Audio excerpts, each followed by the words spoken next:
Welcome to Scent World, the leading podcast for fragrance lovers. Today, we're bringing you the best moments from season 1. I was living in Paris and I had a French boyfriend and he said, "What's your perfume?" And I said, "Oh, it's this." There's a fragrance that drives everybody crazy, and I think that's the one that drives me like, woo, come here, girl. I think it's... I could not be on the More Perfect podcast. I wish more people would talk to me about this. Okay.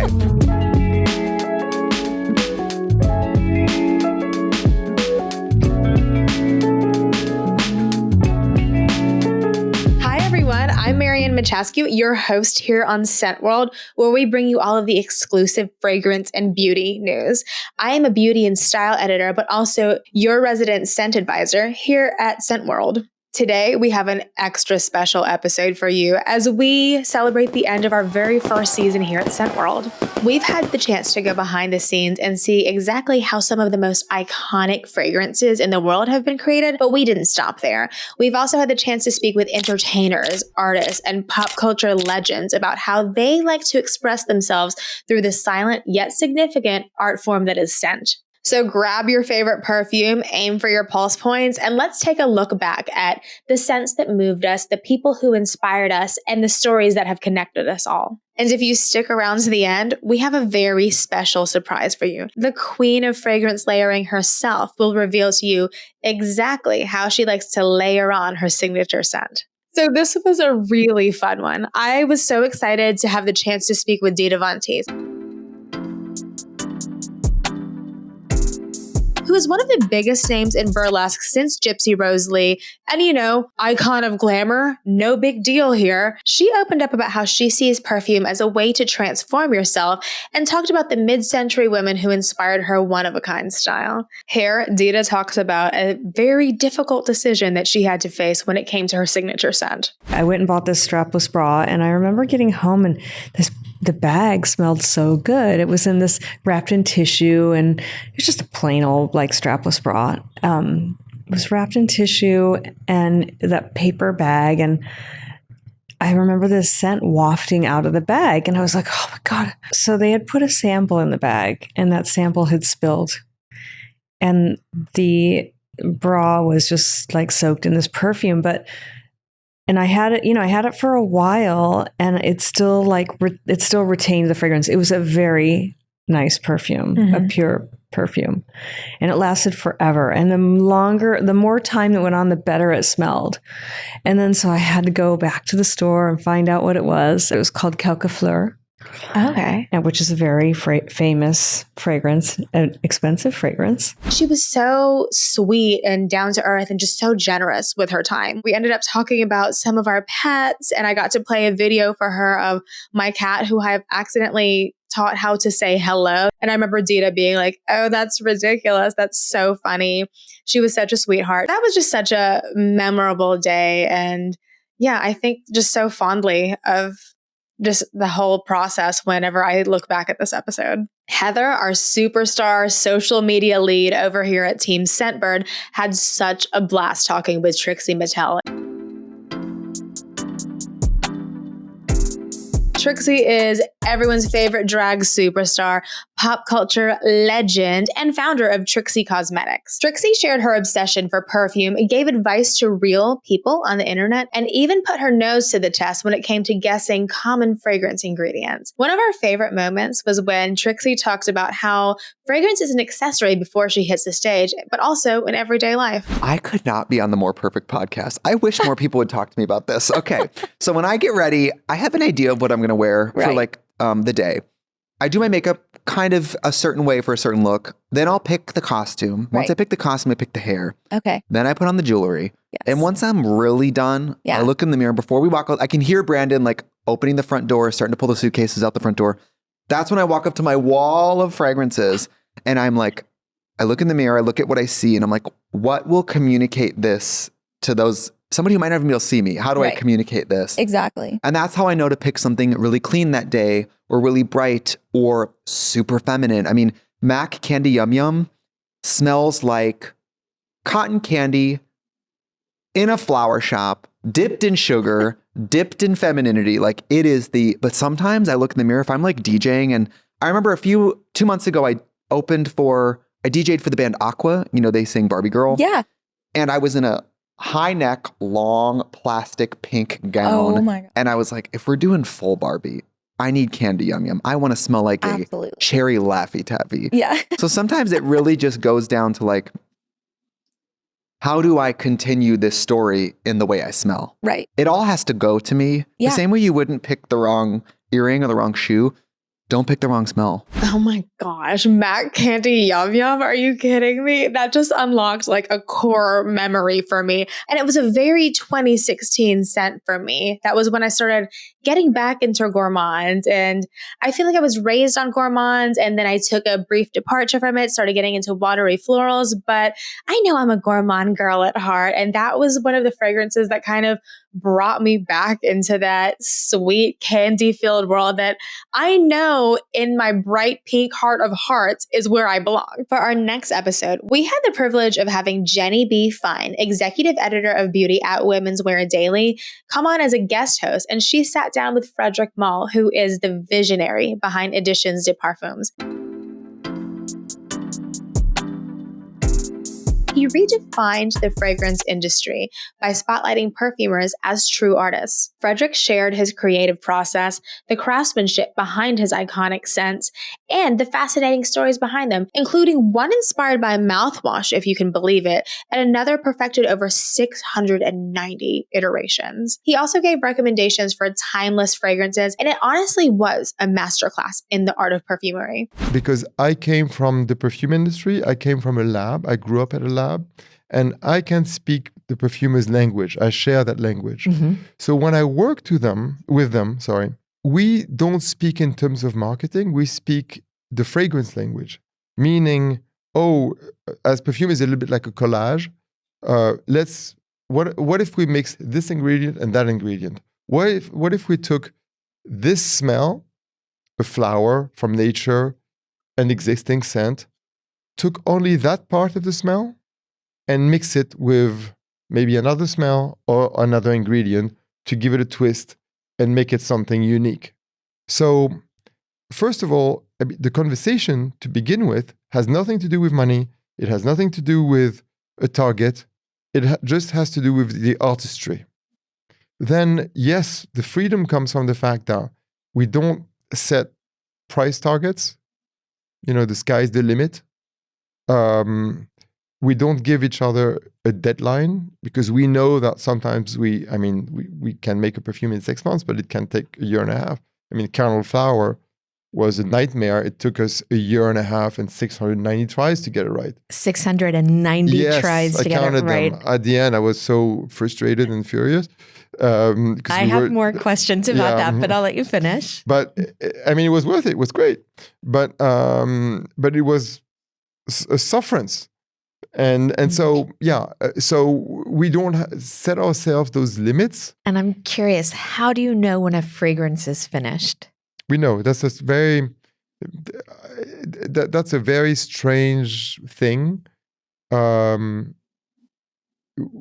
We always know the day when it's finished and we go like, oh, that's it. How fabulous is Jenny right here? Look at that metallic skirt. She looks amazing. And Frédéric is such oh my gosh, the wealth of knowledge that he has about fragrance. I love this episode. It's truly one of my favorites. And the first time I learned that Kernel Flower, the fragrance that launched a sensation, like that is such a well-loved fragrance, whether you're new to fragrances or you are a die-hard fragrance fan like myself, Kernel Flower has a special place in your lineup. And to hear that it went through 690 iterations before landing on the one was so fascinating to me. Perfumery is so interesting. Obviously to me, I love it. I love fragrance. And it's just so interesting how these creative individuals can kind of encapsulate an emotion, a place in time, or a memory and just bottle that up. So if you ever want to get inside of the mind of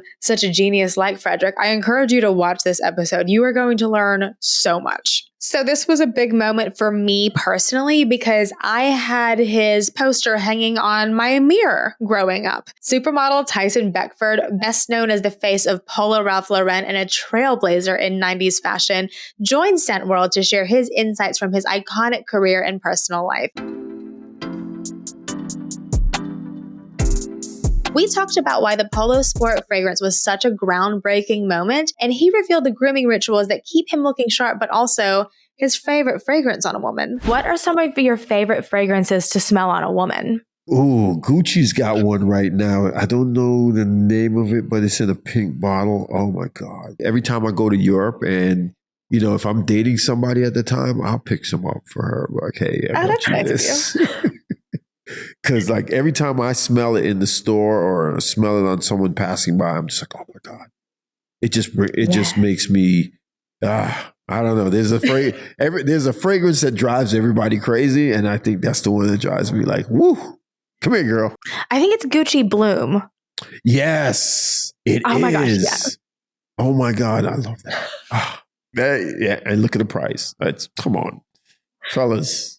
Get your woman that, okay? This was such a memorable day. Again, I had Tyson's Polo Sport ad hanging on my mirror back when I was a youth reading 17 magazine. We did this interview remotely. So it was very surreal inviting this guy whose image you had seen forever growing up into your home, and you were having this conversation about the fragrance that drives him wild. And it's a beautiful fragrance. Every time I spray it on, that fragrance belongs to Tyson. It was really, really funny reading through some of the comments after this episode aired as well, because people were like, oh my gosh, I need to gatekeep this. I don't want people knowing my secret. Like, that's my fragrance. That's my go-to. It's a beautiful fragrance, and I feel like it drives quite a few people wild. Thank you for rewatching a lot of these great moments with me. Now, I don't like to make promises that I can't keep. And we promised to deliver exactly how the queen of fragrance layering layers her signature fragrances. So here we have it. Mona Kattan,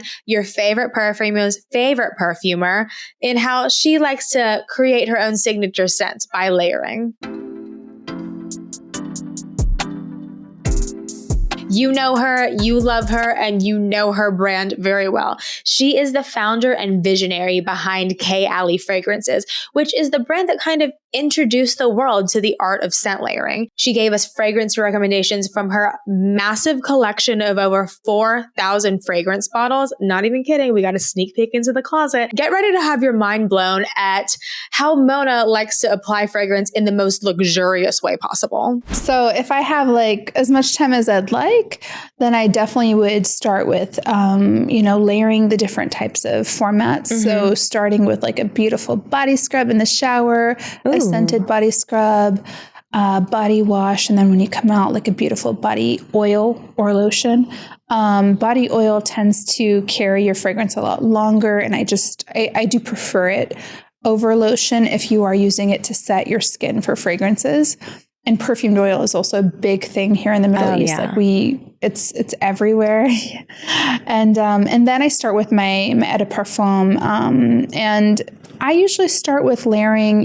The first layer would be something that I kind of want to set the mood of the fragrance. So for example, if I wanted to wear something super gourmand, I would probably start with something like Yum Pistachio Gelato, and then kind of top it with things that I want to either sweeten it or freshen it up. So like if I wanted to make it more sweet, of course I would go with Vanilla 28. Mm-hmm. If I wanted to make it more fresh, maybe something like a musk fragrance. We have a beautiful musk 12.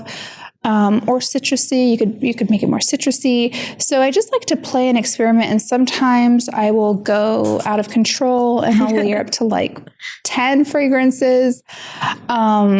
Again, it just depends on how much time I have. Yeah. And then I'll use a hair mist. If I have a lot of time, I'll use a perfumed oud wood and burn it and smoke it onto my clothing, onto my hair. So it just really depends on where I'm going and how much time I have. Oh, wow. I love it. So in terms of like when you're using the eau de parfum, are you like a spray and walk through kind of gal, or are we like tapping our wrists together? I spray all over. So okay. I usually start on on my skin, like just in some areas. I don't spray too much on skin, to be honest. I use my clothing a lot more because I just feel like it carries so much better. It lasts longer. The only place I really go hard on skin is like where I just pull up my shirt and I spray inside, and then I'll pull my back, like my clothing, and I'll spray on my back too because I'm a sweaty girl. So like as I sweat, it kind of like diffuses out. Like I'm like a walking diffuser. Oh, I love that. Every one of these episodes that I do, I feel like it's always a fun day, but this was particularly wonderful because Mona is such a sweet personality. And I feel like you can feel her kindness and warmth just radiating through the screen. I'm here in LA. She's in Dubai. So on my end, I had to wake up probably like 5 to get camera ready because I knew she was going to turn it out and look amazing. So I got up at 5 and I started getting ready. I have a nice vanilla body scrub that I use. Then there's a body lotion that smells like cake batter that I'll layer on. You see a theme going on here. I like to smell like a big glazed donut. So she's taught me a lot about fragrance layering and also the fact that your hair and your clothes, they hold fragrance a lot longer than say your skin would. And when she spoke about smoking some of her clothes with oud wood, that was a new concept to me because I've never used things like that. Last but certainly not least, we got to share stories from some of the world's most visionary fragrance founders and go behind the scenes of how they brought their iconic fragrances to life. We're talking brands like Fleur, DS and Durga, Parfums de Marly, Brown Girl Jane, The New Savant. And here are a few highlights from those incredible conversations. We all have very similar shared emotions, whether it's emotions of sadness, happiness, joy, fear. And I think that's what really ties and makes Fleur relatable. However, look, Pistachio, which is one of our, I think it's our most successful launch to date. We launched it in January. Yes. I made it as a studio juice where I hand make 100 bottles. A year ago, February, and it like just the most crazy amount of comments and people like, oh my God, you got to put this in line. I want it. So you brought it back, right? And he was having his own master perfumer there, creating perfumes on a daily basis for the king, the queen, the courtesans. And like today, when Jennifer Lopez wear a perfume, let's say Delina, then everyone wants to wear Delina. Yes, trendsetters. The other thing is like we want our products to do more than one thing. And so while we walk around with these amazing scents, it's like, can it also help me sleep? Can it also help me feel a little more alert, a little more relaxed, a little more in love? And when we found out the answer is a resounding yes, we were really excited. And I am always smelling him bake these Pignoli cookies that are completely made of almonds. And so it got to the point where I just sent a bag of the cookies to the perfumer because they were like, you can send us anything at any time. And I was like, fantastic. Look out for some cookies. And that's when we nailed it. That was such an amazing look back. I had the most fun taking a look back at our incredible lineup of creators, founders, and perfume aficionados who were generous enough to spend their time with Scent World.